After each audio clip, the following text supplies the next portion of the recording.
పాలకూర పప్పు, పాలక్ పన్నీరు, పాలక్ ఉల్లికారము చేసుకొని విసిగిపోయినరా?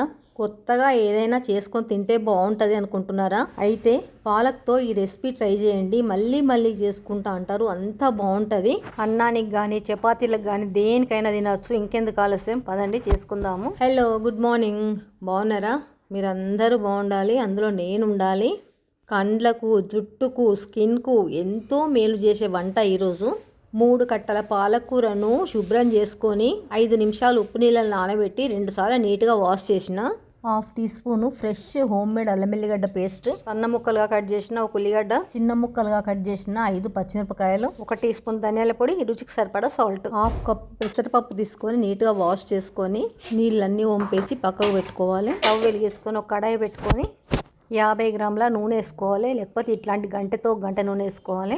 1/2 టీ స్పూన్ జీలకర్ర, ఆవాలు, కట్ చేసి పెట్టుకున్న పచ్చిమిరపకాయలు, ఉల్లిగడ్డలు కొద్దిగా వేగిన తర్వాత చిన్న స్పూన్ మెంతిపిండి, 1/2 టీ స్పూన్ పసుపు వేసుకొని అంతా ఒకసారి బాగా కలుపుకొని ఫ్రెష్ అల్లం ఎల్లిగడ్డ పేస్ట్ వేసి మంచిగా వేగిన తర్వాత కడిగి పెట్టుకున్న పెసరపప్పునంతా కడాయిలో వేసి అంతా బాగా కలుపుకొని మూత పెట్టేసి ఒక 2 నిమిషాలు వేగనివ్వాలి. మూత తీసి ఒకసారి కలుపుకొని చూడండి, మంచిగా వేగిపోయింది. ఇట్లా వేగాలి. పాలకూరనంతా వేసి పప్పు పాలకూర మంచిగా ఒకదానితో ఒకటి కలిపేట్టు వేయించుకోవాలి. అంచులకున్న కూర అంతా కడాయి మధ్యలో కనుక్కొని మూత పెట్టేసి ఒక 2-3 నిమిషాలు మంచిగా ఉడకనివ్వాలి. మంచిగా ఉడికింది. రుచికి సరిపడా సాల్ట్, 1 టీ స్పూన్ ధనియాల పొడి వేసుకోవాలి, చిటికెడు గరం మసాలా వేసుకోవాలి. దీంట్లో కారపొడి వేసుకోవద్దు, పచ్చికారంతోనే బాగుంటుంది. 1 నిమిషం మూత పెడితే మనం వేసిన ఇంగ్రీడియంట్స్ అన్ని కూరకు పడతాయి.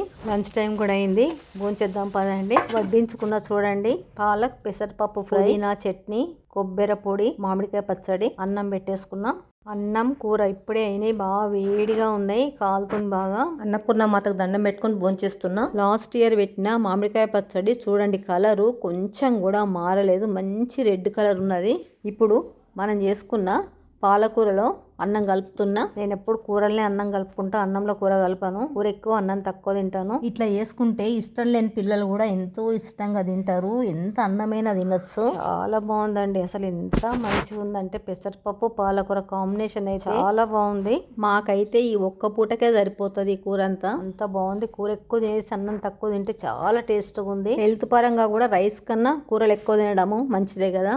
క్లోజప్ లో చూడండి, గిన్నె నిండా ఉండింది కూర, అప్పుడే సగం అయిపోయింది. చాలా బాగుంది, ఒక్కసారి ట్రై చేయండి. వీడియో కనుక నచ్చితే లైక్ చేసి సబ్స్క్రైబ్ చేసి బెల్ కొట్టి ఆల్ ఆప్షన్ పైన క్లిక్ చేయండి. వీడియో మొత్తం చూసినందుకు థ్యాంక్ యూ వెరీ మచ్. మళ్ళీ నెక్స్ట్ వీడియోలో కలుద్దాం. బాయ్.